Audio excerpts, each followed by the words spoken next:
7, Josué capítulo 5, a partir do verso 13, nós vamos ler ainda todo o capítulo 6.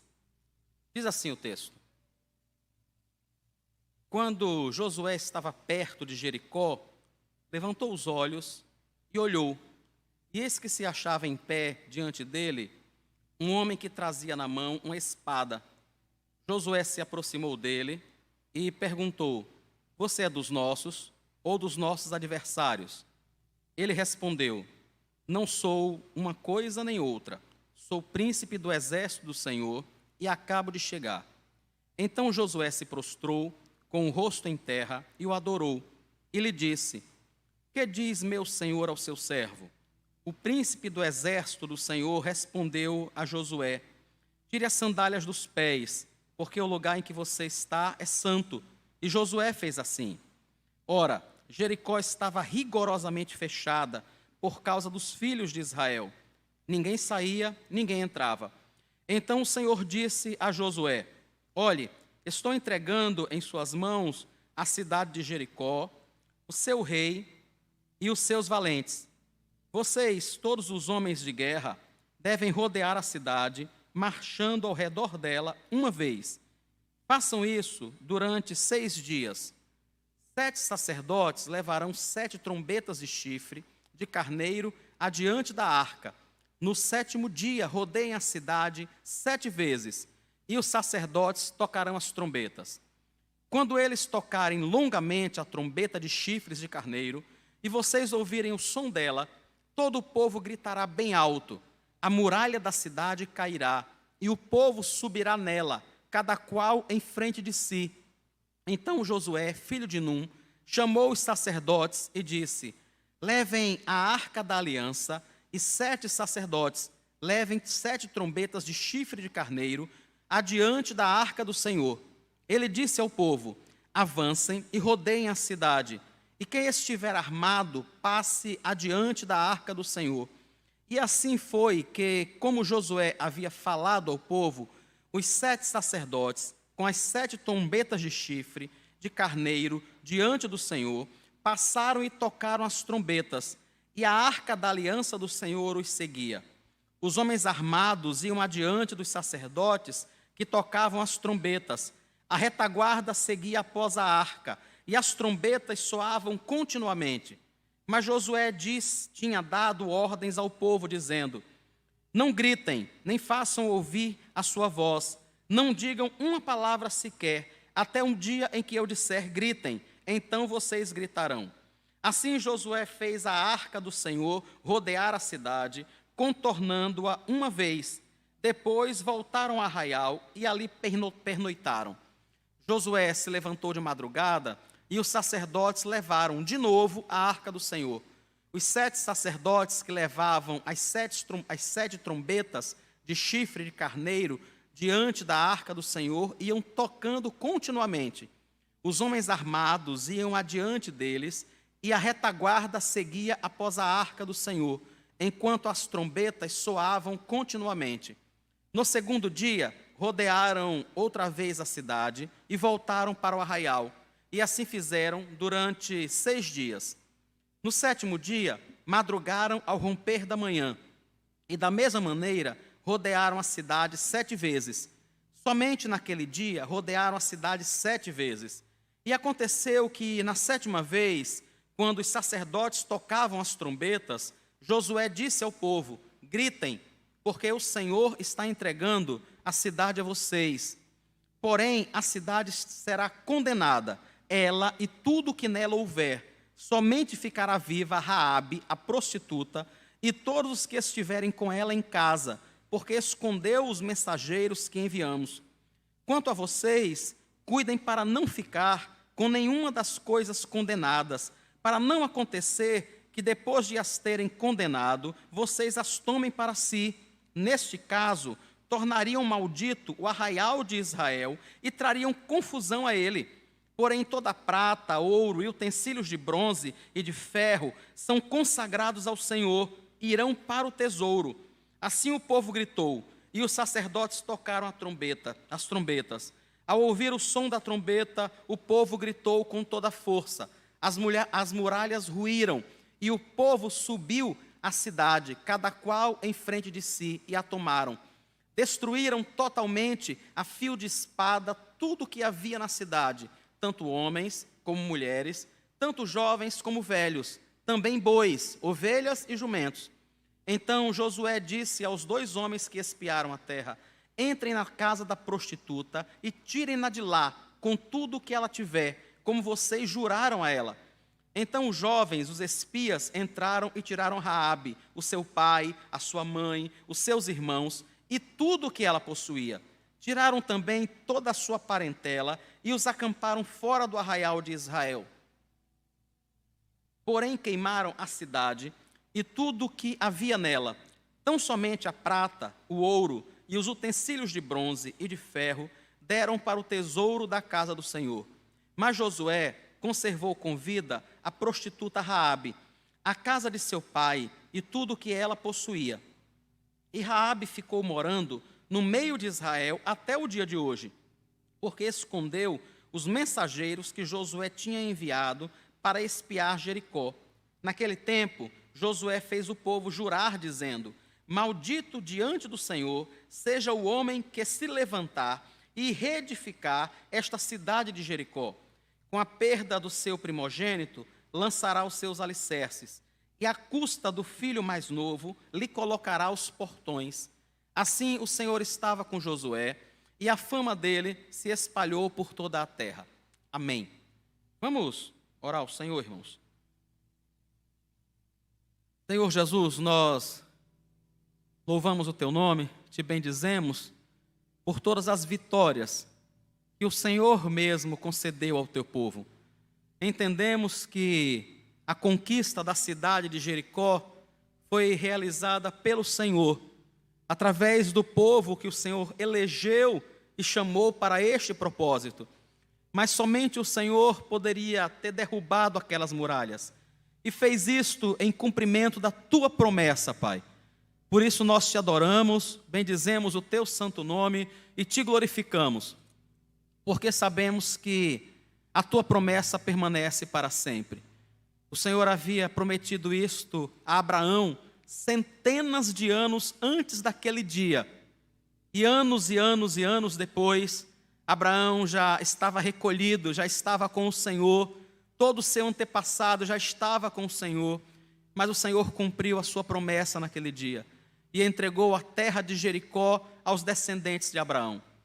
Nós louvamos o teu nome, te adoramos, porque isso mostra a tua fidelidade e o teu cuidado para conosco. Rogamos ao Senhor que no nome de Jesus nos abençoe, abençoe-nos nesta noite, ensina-nos a confiar na tua promessa, ensina-nos a perceber, a entender que o Senhor não muda e que quando o Senhor se compromete e entra em aliança com o seu povo, o Senhor faz isso conhecendo todas as circunstâncias. O Senhor conhece as falhas das pessoas, o Senhor conhece os erros que nós cometeríamos, o Senhor conhece aqueles que haveriam de se desviar. E mesmo assim, o Senhor fez promessas ao seu povo.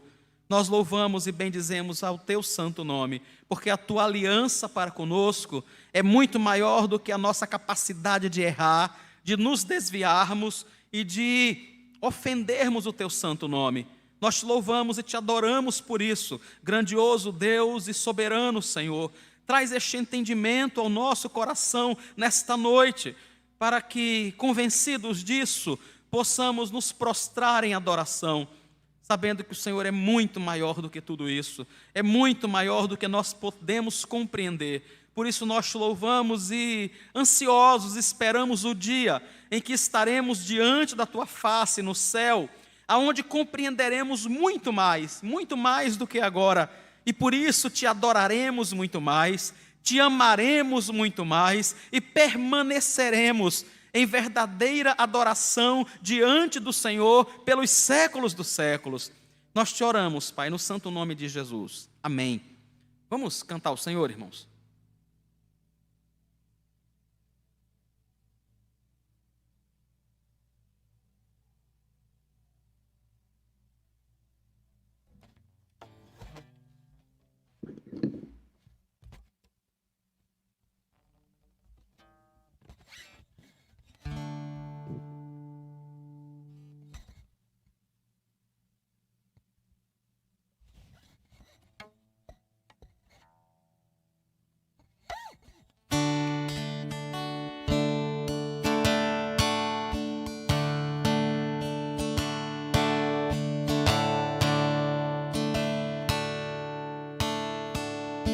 Jesus, Senhor, me chego a ti, tua ira santa mereci, o teu favor estende aqui, aceita o pecador.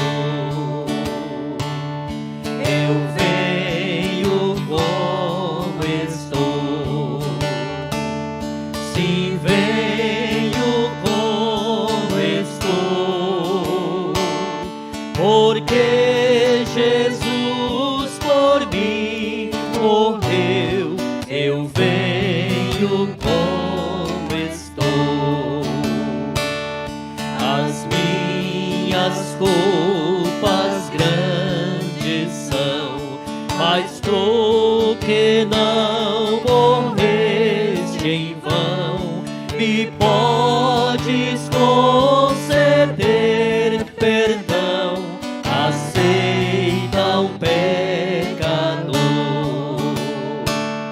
Eu venho como estou, sim, venho como estou, porque Jesus por mim morreu. Eu venho como estou. Oh, vem agora, Salvador, livrar-me por teu grande amor, pois tu, Jesus, és meu Senhor. Aceita o pecador. Eu venho como estou, sim, venho como estou, porque Jesus por mim morreu. Eu venho como estou.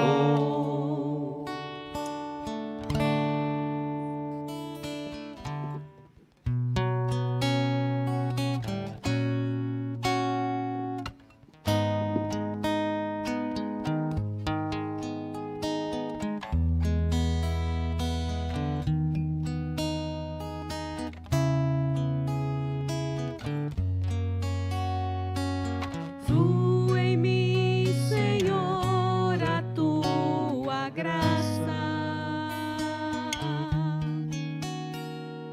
Flua em mim, Senhor, o teu amor. Flua em mim, Senhor, a tua vida. Flua em mim, Senhor, o teu perdão. Flua em mim. Flua em mim, Senhor, a tua graça. Flua em mim, Senhor, o teu amor. Flua em mim, Senhor, a sua vida. Flua em mim, Senhor, o teu perdão. Para te adorar e declarar meu amor, para te coroar, meu Rei, Senhor da minha vida, para te adorar e declarar meu amor, para te coroar, meu Rei, Senhor da minha vida. Flua em mim, Senhor, a tua graça.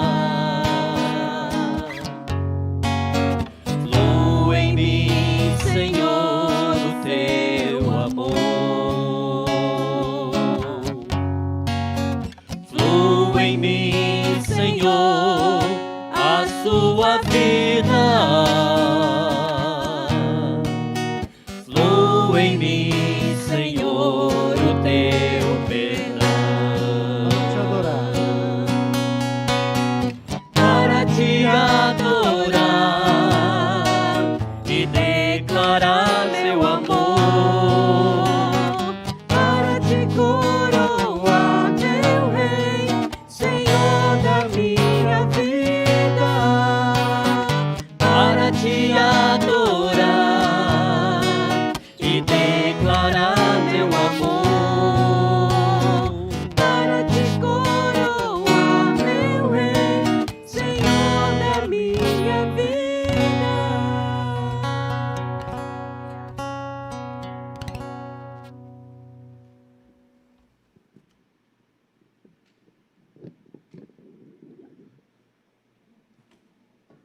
Irmãos, nós vamos continuar o estudo do primeiro livro de Samuel, declarando a vitória do Senhor sobre os inimigos do Senhor. Nosso irmão Gilmar começou a apresentar na terça-feira passada e vai concluir hoje.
Graças a paz, irmãos.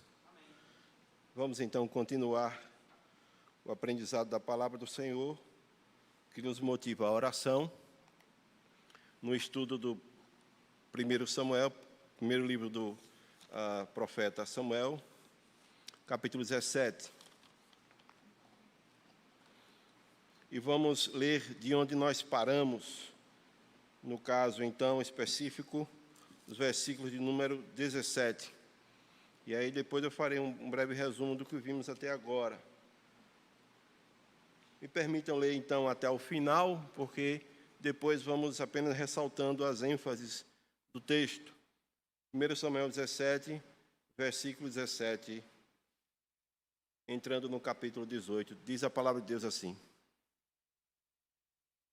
Jessé disse a Davi, seu filho: peço que leve para os seus irmãos uma medida deste trigo tostado e estes 10 pães.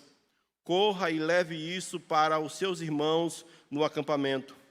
Porém, estes 10 queijos, leve-os para o comandante de 1000. Veja como os seus irmãos estão passando e tragam a prova de que estão bem. Saul, eles e todos os homens de Israel estão no vale de Elá, lutando contra os filisteus. No dia seguinte, Davi se levantou de madrugada, deixou as ovelhas com um guarda, carregou o que havia sido preparado e partiu, como Jessé lhe havia ordenado. Chegou ao acampamento quando as tropas estavam saindo para colocar-se em ordem de combate e, aos gritos, chamavam para a batalha.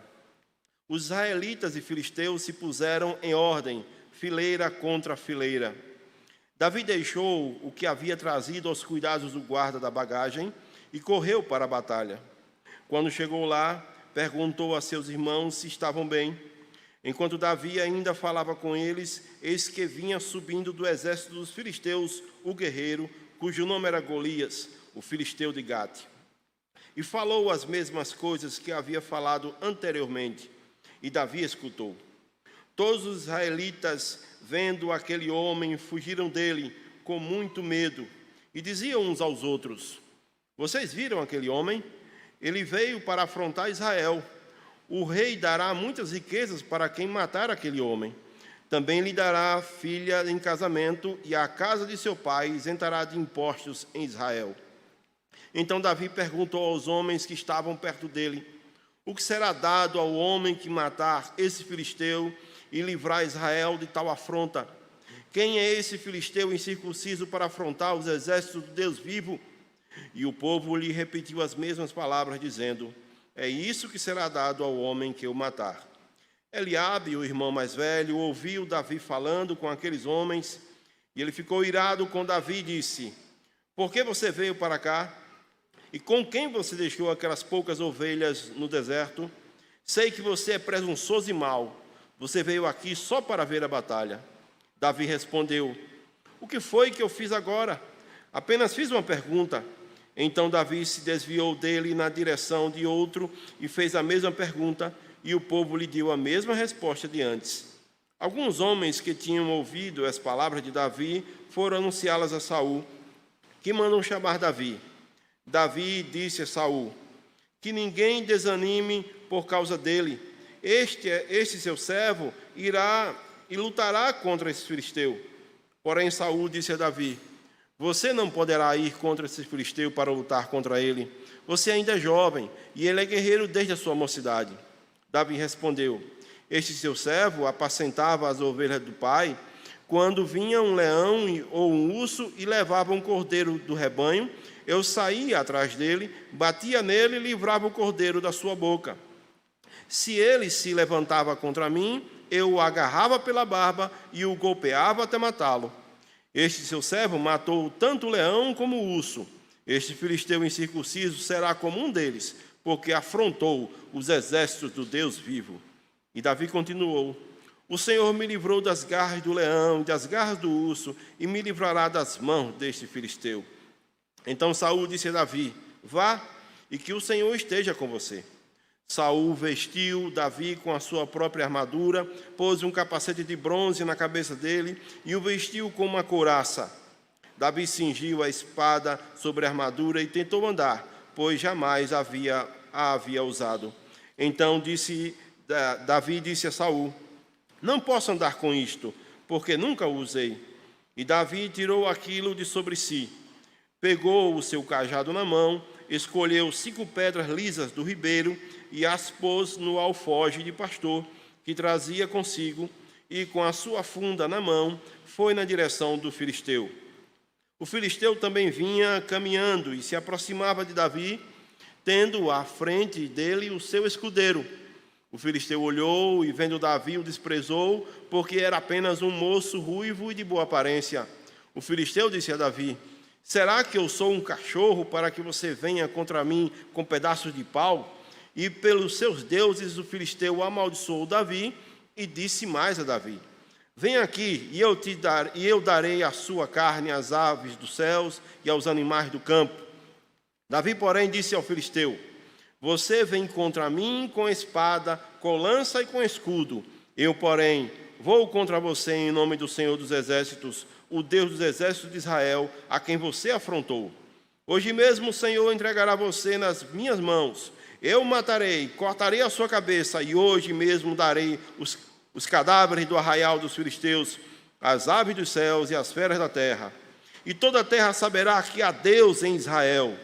Toda esta multidão saberá que o Senhor salva, não com espada nem com lança, porque do Senhor é a guerra. E ele entregará todos vocês nas nossas mãos. E aconteceu que quando o filisteu se levantou e começou a se aproximar de Davi, este se apressou e, deixando as suas fileiras, correu de encontro ao filisteu. Davi meteu a mão no alforje, tirou dali uma pedra e, com a sua funda, a atirou contra o filisteu, atingindo-o na testa. A pedra se encravou na testa e ele caiu com o rosto no chão.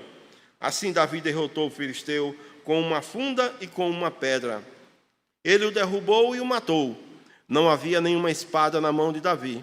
Por isso Davi correu e, lançando-se sobre o filisteu, pegou a espada dele, tirou-a da bainha e o matou, cortando com ela a cabeça dele. Quando os filisteus viram que o seu herói estava morto, fugiram. Então os homens de Israel e Judá se levantaram, deram um grito e perseguiram os filisteus até Gate, e até os portões de Ecrom. E os filisteus caíram feridos pelo caminho de Saarim até Gate e até Ecrom. Então os filhos de Israel voltaram da perseguição aos filisteus e saquearam os acampamentos deles. Davi pegou a cabeça do filisteu e a levou para Jerusalém. Porém, as armas dele Davi colocou na sua própria tenda. Quando Saul viu Davi saindo para encontrar-se com o filisteu, perguntou a Abner, o comandante do exército: Abner, aquele jovem é filho de quem? Abner respondeu: Juro pela sua vida, ó rei, que não sei. E o rei disse: Não, então pergunte de quem esse jovem é filho. Quando Davi voltou, depois de matar o filisteu, Abner o tomou e o levou à presença de Saul. Davi trazia na mão a cabeça do filisteu. Então Saul lhe perguntou: Meu jovem, de quem você é filho? Davi respondeu: Sou filho de seu servo Jessé, o belemita. Depois de Davi ter falado com Saul, a alma de Jonatas se ligou com a de Davi numa profunda amizade. E Jonatas o amou com a sua própria alma. Naquele dia, Saul reteve Davi e não permitiu que ele voltasse para a casa de seu pai. Jonatas e Davi fizeram uma aliança, porque Jonatas o amava como a sua própria alma. Jonatas tirou a capa que vestia e a deu a Davi.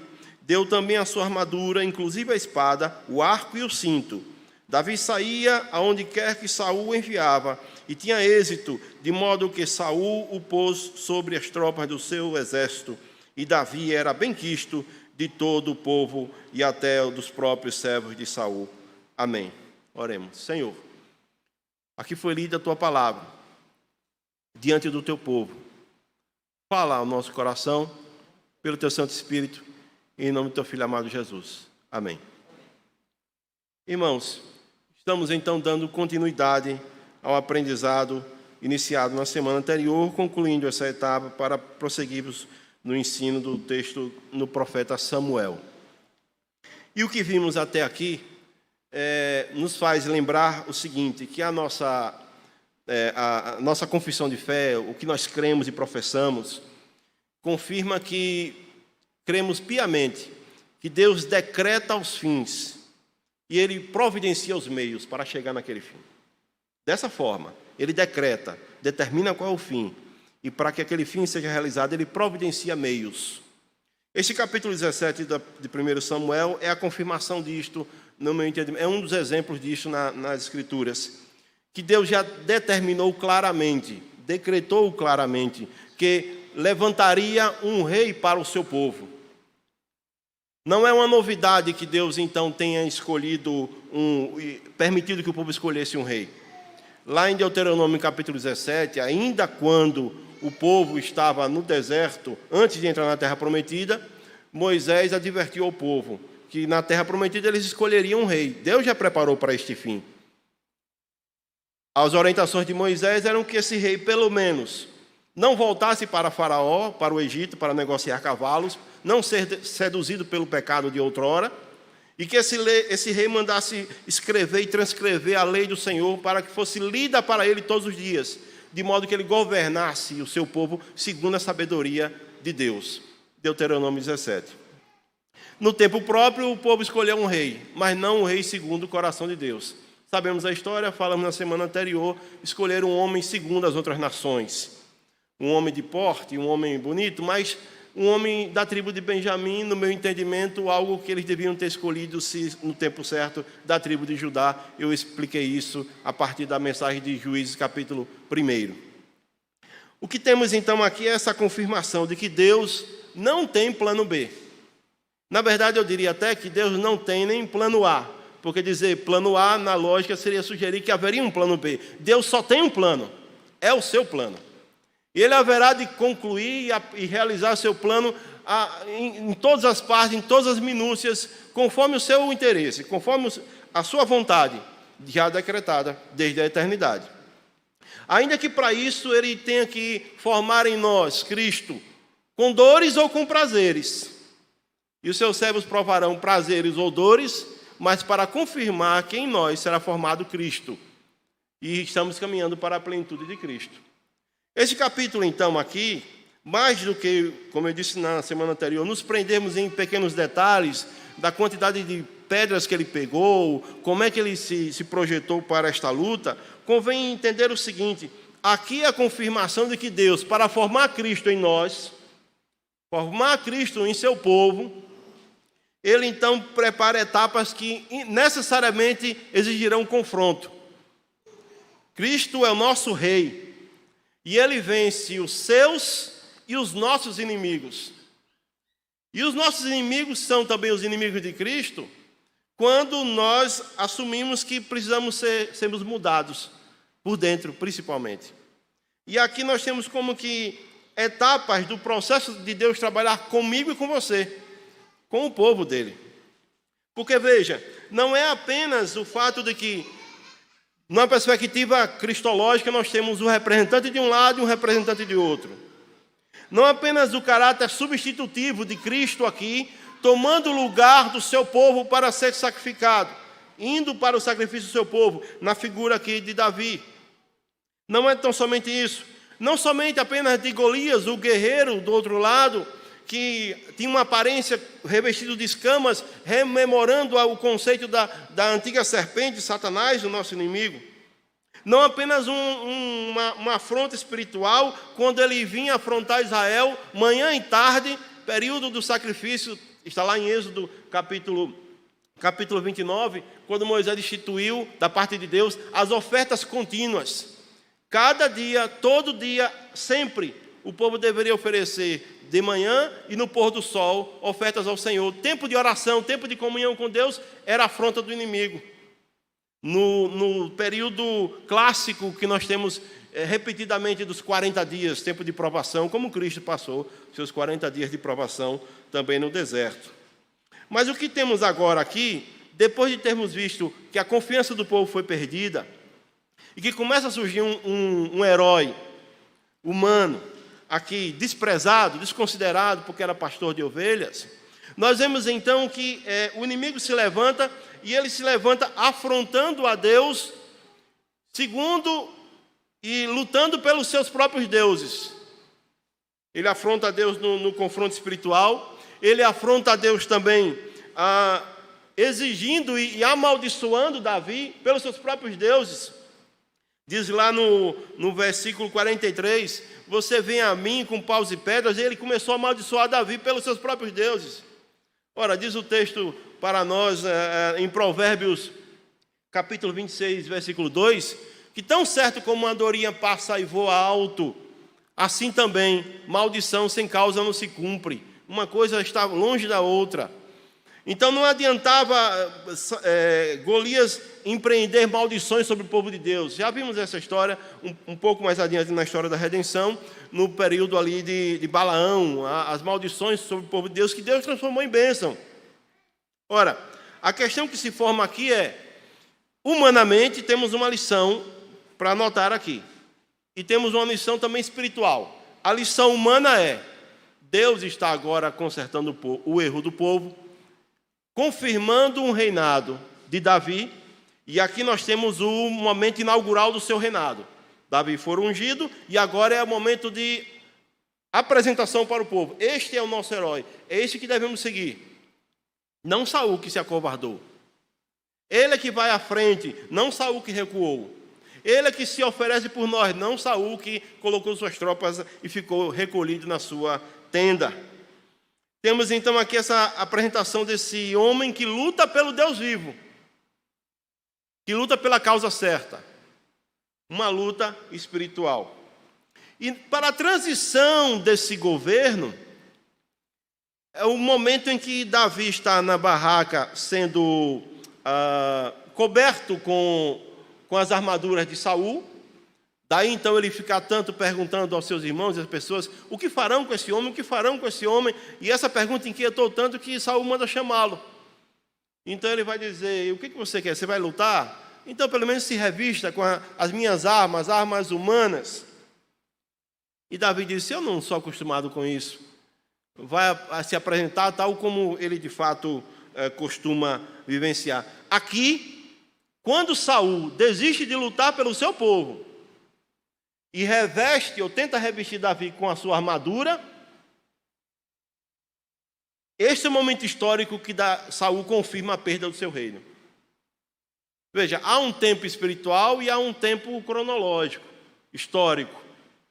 Aquilo que nós costumamos diferenciar entre Kairos e Cronos, né?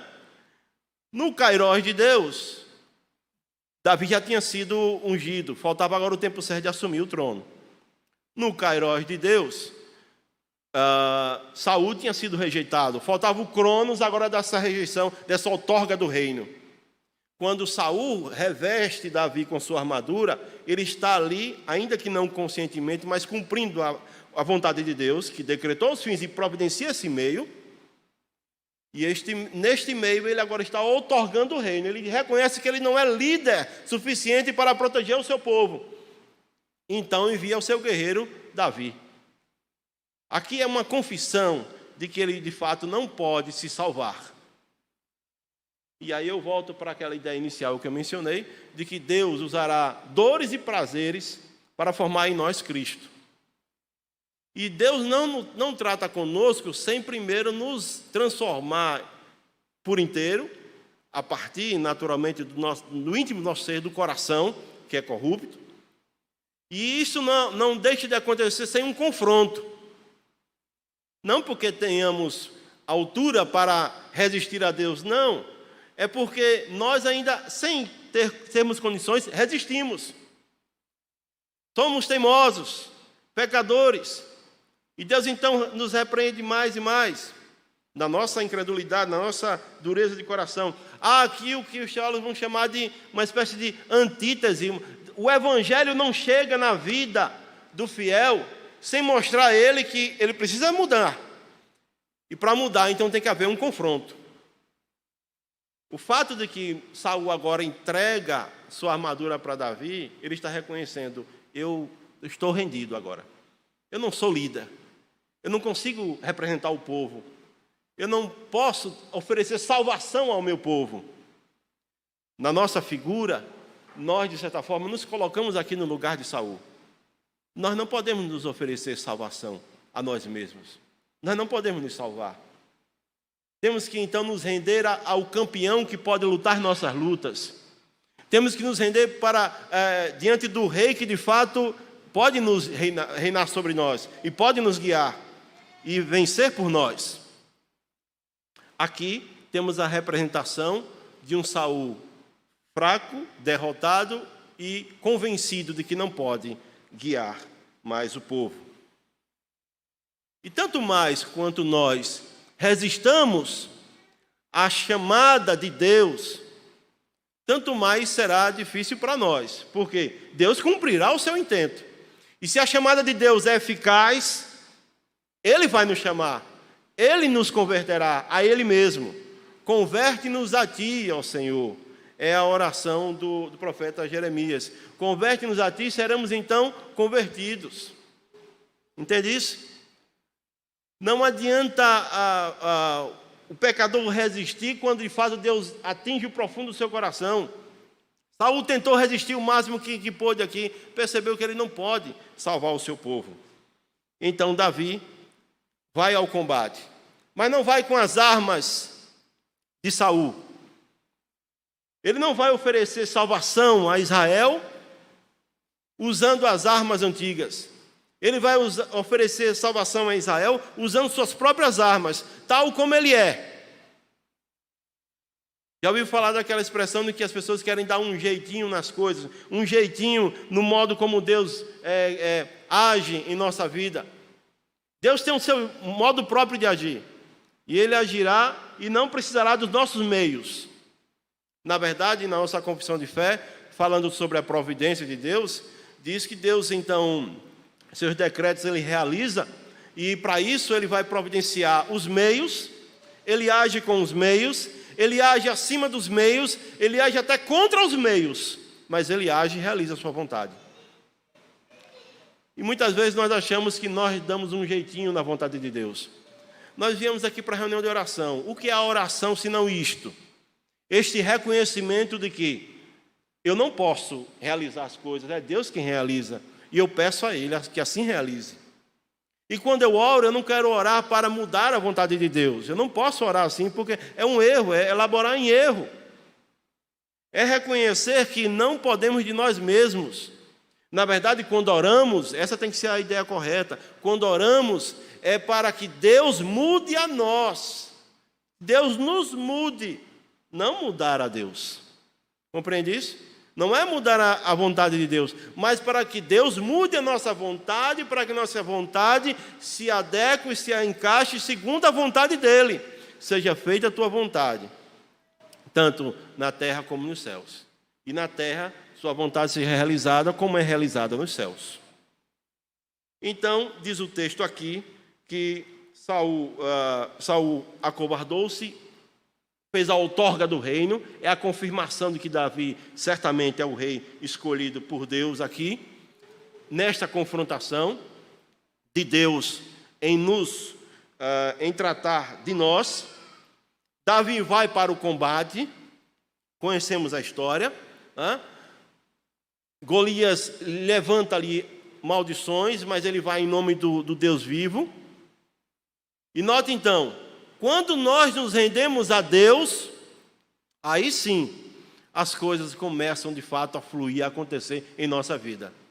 Enquanto o pecador é resistente, Deus então está quebrando a dureza do seu coração, a sua resistência.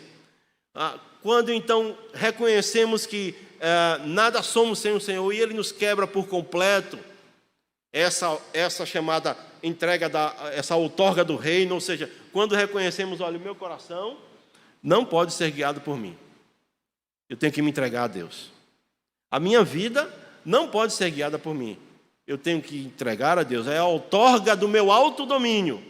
É a outorga do meu próprio reino. Se você continuar resistindo como Saul, você vai padecer como Saul. Entregue-se, faça essa outorga desse domínio seu para o domínio de Cristo. Este é o ensino que retiramos daqui. E Davi então se afirma como o rei que de fato vai conduzir o seu povo. E vai para o confronto, sabemos a história, ele usa uma das suas pedras e atinge. Ele usa aqui o elemento surpresa, ele adianta das fileiras, ataca o gigante que zombava dele, cai com o rosto em terra, imagina então uma pedra cravada na testa e ele ainda caindo de rosto em terra, agravando mais ainda, cai morto. E para confirmar, ele puxa ali da espada e lhe corta a cabeça, mais uma vez, rememorando as promessas do Senhor em Gênesis 3,15, de que haveria de surgir alguém para esmagar a cabeça da serpente. Não é Davi. Davi aqui, esse episódio histórico ocorrido na vida de Davi, só reafirma e confirma que a promessa antiga é verdadeira e haveria de se cumprir. Não em Davi, mas no seu descendente. Entende isso?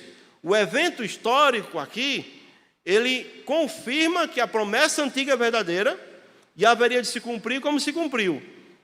Na cruz, Cristo venceu os nossos inimigos. Ele esmagou a cabeça da serpente. Representado aqui Davi, no confronto de Davi e Golias. Este é o ensino que temos que tirar. Agora note então o ímpeto de Davi, porque agora os israelitas, encorajados com essa vitória, tomam um despojo, como todo o time, toda a equipe vitoriosa, todo o exército vitorioso, vence e toma os despojos do inimigo derrotado. Eles perseguem os inimigos até os seus limites. E note que Davi sai carregando a cabeça de Golias até lá. Depois é que ele volta e traz para a tenda de Saul. E ele fica com as armas de Golias. Davi, quando a gente olha o personagem histórico Davi e aquela figura meiga, mansa, nada mais longe do que de fato ele era. Ele era de fato um homem de guerra. Até, de certa forma, um homem de sangue. A palavra do Senhor vai dizer que há períodos em que ele lutou tanto que a sua mão, o seu braço e a espada eram uma coisa só, banhados em sangue. Mas de fato volto a dizer, mais uma das etapas providenciadas por Deus para realizar o seu decreto de afirmação do seu povo, para ter um ambiente adequado para o nascimento do Salvador. Afirmação ali histórica do povo dominando o espaço da terra prometida concedida por Deus. E o reverendo Edward leu há pouco o texto, uma dessas entradas em Jericó, mas que se afirmaram realmente com Davi. Davi foi o idealizador das fronteiras de Israel, que depois foram mantidas com muita diplomacia, com seu filho Salomão, diplomacia esta aqui, não teve tanta antítese como de Davi, que era do confronto, né? Confrontar, mostrar o erro e confrontar com a verdade, e ir em nome do Senhor. Salomão preferiu o método da diplomacia, da conversa, e na diplomacia antiga, os casamentos tinham esse objetivo de união, de forças, então por isso que ele casou muito. Cada esposa daqueles que ele casou, certamente, tinha representação geográfica, tinha representação de poderes em volta. Então, ele fez muitas alianças e depois essas mesmas mulheres, com costumes estranhos, diferentes de Israel, lhe fizeram perder o coração. Mas Davi não. Davi foi na relação de antítese, pois não, meu?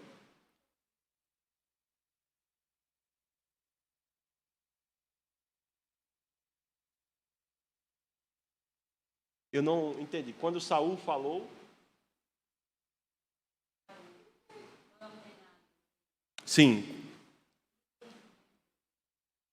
Se ele conhecia... Ah, sim. Ele foi constituído por Deus, sim. Por quê? O registro histórico nos confirma. O povo quis um rei. Não segundo o coração de Deus, mas quis um rei.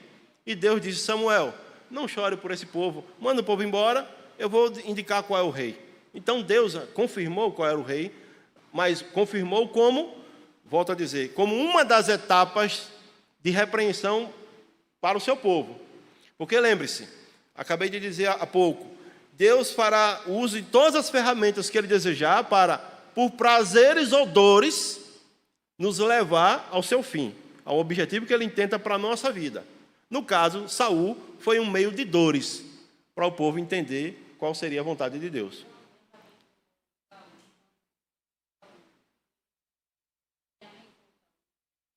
Então, a perspectiva de abençoar veja bem, bênção e maldição são duas faces de uma mesma vontade de Deus, tá? Na sua relação de aliança com seu povo. Se o povo lhe obedece, Deus o abençoa. Se o povo se rebela, Deus o amaldiçoa. Mas é a mesma vontade de Deus. Saul é uma expressão da maldição, do castigo de Deus para um povo que se rebelou a ele. É vontade de Deus? Sim. Deus escolheu e o separou para isto, nesse fim histórico? Sim. Mas dizer que é uma expressão de bênção como sendo resultado de obediência, não. É a expressão da vontade, mas é uma expressão de castigo. Saul foi a mão pesada de Deus repreendendo o povo.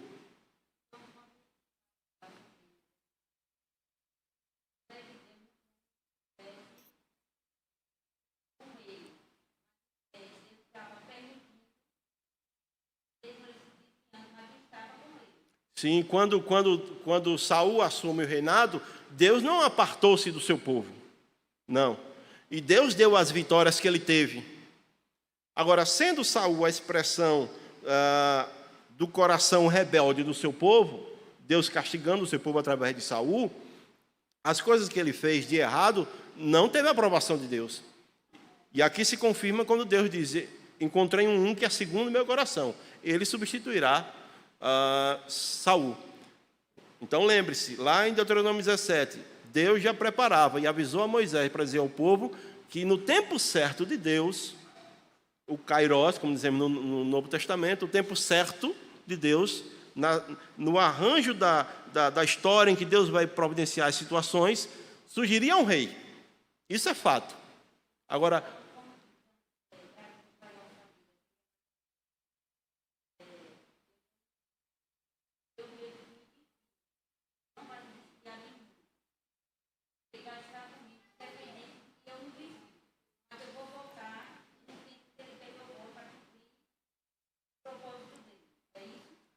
então, esse é o ponto.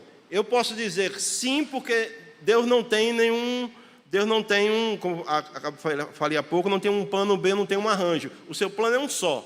Se nesse plano de Deus estiver incluído até mesmo a queda do homem, o desvio do homem para mais adiante, para o propósito que Deus intenta para aquele homem, para aquela pessoa, formar Cristo nela e adiante provocar um arrependimento maior, que talvez seja até o arrependimento verdadeiro, da verdadeira conversão, sim, também está incluído. Agora, é a típica situação que a pessoa diz assim: eu não pagaria para ver, eu não apostaria em desejar ser alguém que se desvie do caminho do Senhor, para então dizer, então realmente agora eu reconheci e estou de volta. Porque quando se volta-se com as marcas. Isso é inevitável. Volta-se com as marcas, entendeu? Como se costuma dizer, na década de 70 até 80, era muito comum na igreja brasileira os testemunhos, né? De pessoas que às vezes vinham à frente da igreja mais para dizer: olhe, eu estou aqui com vocês, mas olhe, eu estava na igreja, só que eu saí da igreja, eu saí dos caminhos do Senhor, e aí eu fiz isso, fiz aquilo, misérias e mais misérias. Uma ênfase no discurso de coisas ruins, para depois dizer: mas agora Deus me salvou, eu estou aqui. Ora, era melhor, de fato, que acontecesse para ele? Bom, era melhor que ele estivesse com o Senhor, sempre. Agora, ter vantagem em imaginar que ele teve lucro fora dos caminhos do Senhor? Nenhum. Então, tanto melhor. E qual foi o erro? Qual foi o problema disto? É que surgiu uma geração, um período de crentes, talvez jovens e adolescentes, imaginando: então eu posso sair dos caminhos do Senhor, quem sabe depois, mais repente, Deus me resgata. Não há alegria nisso, sabe? Não há glória nisso, porque quando se volta com as marcas, volta com as consequências do erro. Deus até pode perdoar, e Deus pode confirmar que de fato aquela é uma pessoa do Senhor, mas as marcas ficarão, o fruto do erro ficará patente, né? As pessoas vêm com as consequências disto, né? Então Saul é uma consequência disso. O povo poderia no tempo certo pedir a Deus: Senhor, levanta para nós um rei segundo a tua vontade? Poderia. Mas o povo então se afastou da vontade de Deus, e Deus levantou então Saul. Deus adianta então indica Davi. Agora eles podem, à luz de Davi, dizer: como erramos em termos aceitado Saul. Deveríamos ter esperado o tempo certo de Davi. E aí trazemos isso para a nossa vida, né? Nas nossas mancadas, nossos erros, cabeçadas. Então pensamos assim: não seria bom se eu tivesse esperado. Não seria bom se eu tivesse feito isso e aquilo. Mas aconteceu assim, e agora?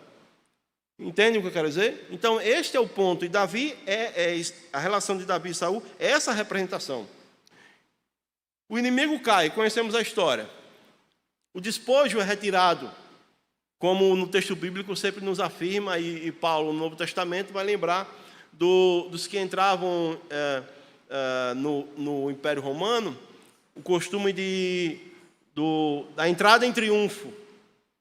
Paulo, em 2 Coríntios, vai falar que Cristo nos conduz em triunfo. Ele traz uma figura da cultura romana para aplicar para a igreja. E o triunfo romano, vocês sabem, quando as tropas romanas saíam para vencer os inimigos, e quando voltavam, eles voltavam com os despojos.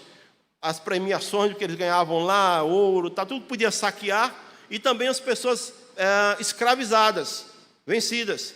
E aí, ao entrar em Roma, no grande momento de triunfo, momento triunfal, para lá na frente sacrificarem ao deus Júpiter, matar bois e também inimigos, aquele cortejo ia passando, né? Ia passando então com os soldados vitoriosos, os generais vitoriosos, e atrás os soldados derrotados. E enquanto aquela multidão ia passando, outros iam colocando flores e pétalas de flores, e aí exalavam cheiro. Daí Paulo vai dizer: para os que estão com Cristo é assim, perfume de vida, para os que estão vivos, vitoriosos. Mas para quem está derrotado é perfume de morte, cheiro de morte. Porque no final, lá iam sacrificar os escravos, junto com os bois, ao deus Júpiter dos romanos. E Cristo então faz essa obra resgatando os eleitos do mundo. E em Cristo nós temos o perfume de cheiro de vida. É o perfume. Ele nos leva em triunfo. como os israelitas saíram correndo contra os filisteus e até desbaratá-los e trazendo os despojos, e Davi com a cabeça na mão de Golias. Mas o que mais também nesse momento agora me chama a atenção, irmãos, já concluindo porque temos o nosso tempo de oração, é o seguinte: a distribuição do texto que eu li aqui, que vai até o capítulo 18, verso 5, é a distribuição que os estudiosos do texto original fizeram, os maçoretas.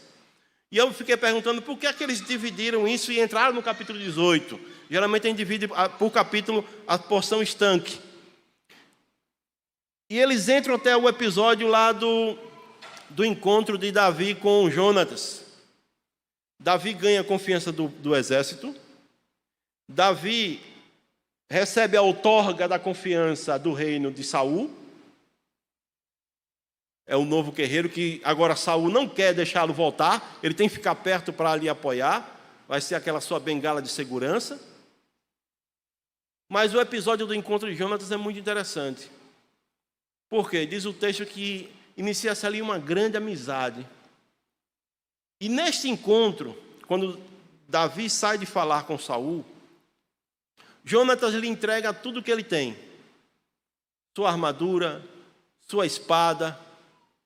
Jonatas reconhece em Davi um guerreiro a quem se deve seguir. E diz então que as suas almas se encontraram porque iniciou uma amizade verdadeira.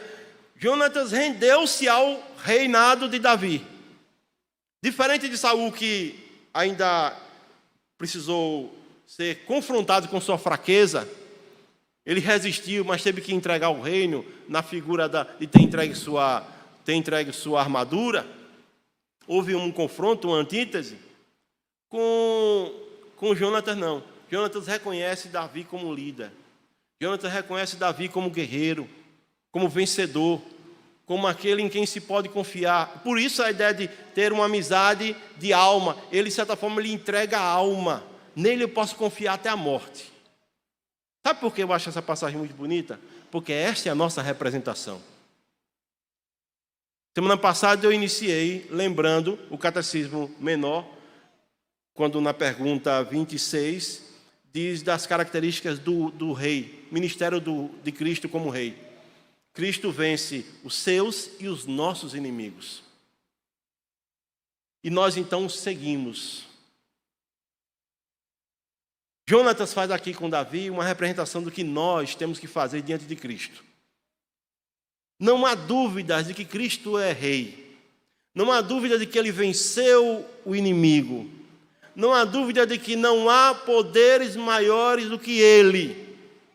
Ele é o nosso libertador.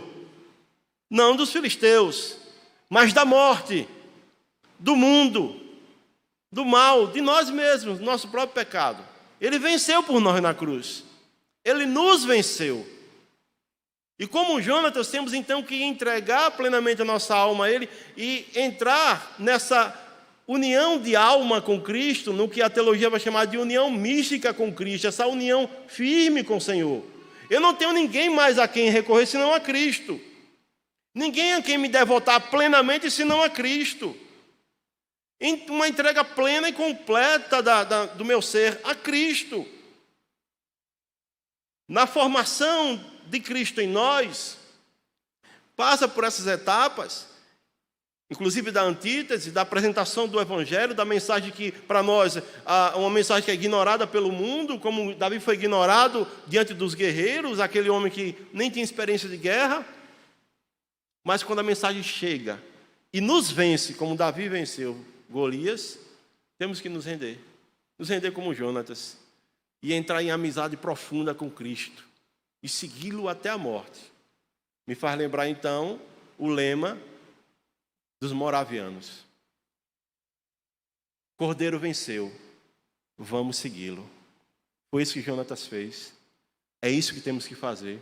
E a nossa oração aqui nessa noite é uma prova real de que assim fazemos. Viemos para oferecer nosso ser ao Senhor. Dizer, Senhor, tem essas e essas questões de nossa vida, mas eu estou entregando ao Senhor.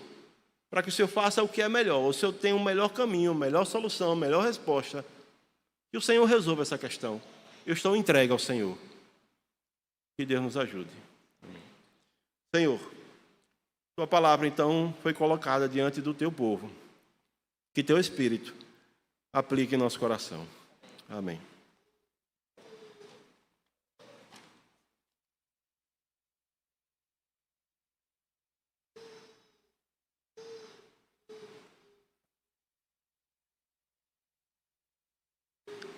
Nós vamos cantar ao Senhor, depois vamos ter um tempo de oração.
Dou meu coração e tudo que há em mim, entrego meu viver por amor a ti, meu rei.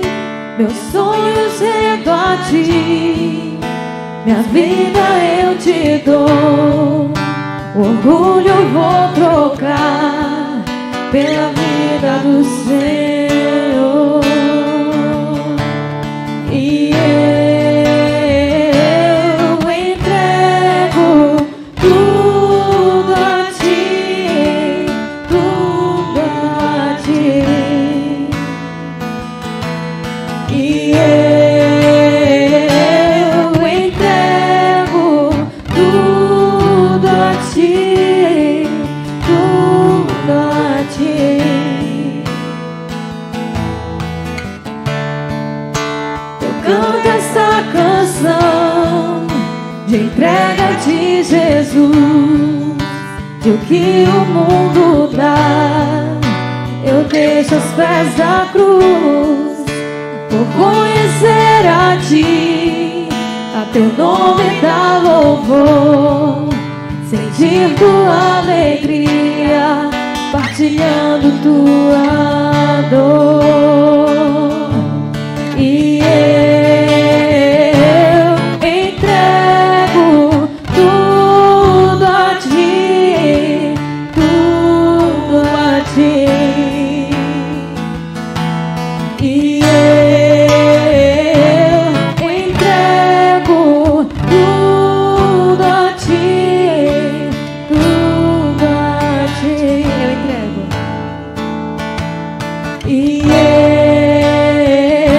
Eu entrego.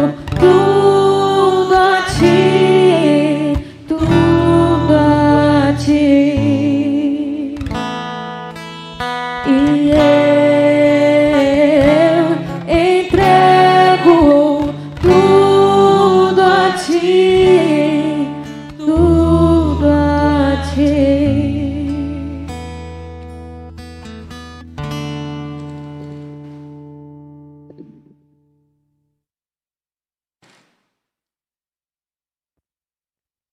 Irmãos, nós vamos... Não chegou nenhum pedido de oração pelo WhatsApp. Nós vamos nos dividir em grupos para orar. Quando a gente estiver orando, eu queria que você lembrasse do que aconteceu nesse capítulo, que o irmão Gilmar falou para a gente hoje sobre a morte de Golias, né? Com aquela pedra atirada por Davi, com a funda. No começo do livro de Samuel, capítulo 2, versículo 6, quando Ana agradece pelo filho que Deus dá, ela diz algo muito interessante. Ela diz, é Deus quem dá a vida, é Deus quem tira a vida, é Ele quem faz descer a sepultura e é Ele quem faz subir. Então, quem matou Golias foi Deus.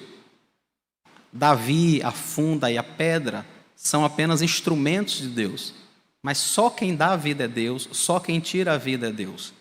Isso significa também que nesses 8 meses de pandemia, 1 milhão de pessoas foram mortas por Deus. A Covid é apenas um instrumento, como um atropelamento como um câncer como um acidente ou qualquer outra coisa. Mas é Deus quem dá a vida e é Deus quem tira a vida. É por isso que quando a gente se divide em grupo e nós vamos orar, nós não precisamos ter nenhum tipo de desespero, irmãos, porque sabemos que o Senhor vai nos ouvir segundo o querer dEle. Nós podemos pedir ao Senhor que traga saúde a alguém, porque é Ele quem dá saúde. Às vezes a situação da pessoa é muito crítica, né? É muito complicada, é muito difícil, mas isso não significa nada, não diante da vontade de Deus. Hoje, o Valdali estava assistindo um programa lá na televisão e comentando comigo que um moço foi atacado por um tubarão e teve vários ossos da cabeça quebrado, o corpo quase todo quebrado e ele terminou vivo. E a gente fica espantado como é que uma pessoa teve a cabeça mordida por um tubarão, vários ossos quebrados.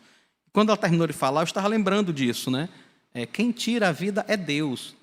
Não é um tubarão mordendo a cabeça de quem quer que seja. Não há nenhum tipo de doença, enfermidade, acidente que possa tirar a vida de alguém se o Senhor não quiser que seja assim. Da mesma forma, irmãos, ninguém permanece vivo se Deus não quiser que seja assim. Ele pode estar saudável como for. Então nós podemos orar confiantes de que o Senhor e o seu plano estão sendo executados na história. Tá? Vamos nos dividir então, vai ser encerrada a transmissão agora. Queremos pedir aos irmãos em casa que continuem orando, buscando ao Senhor e que o Senhor possa sustentar a sua igreja. Amém.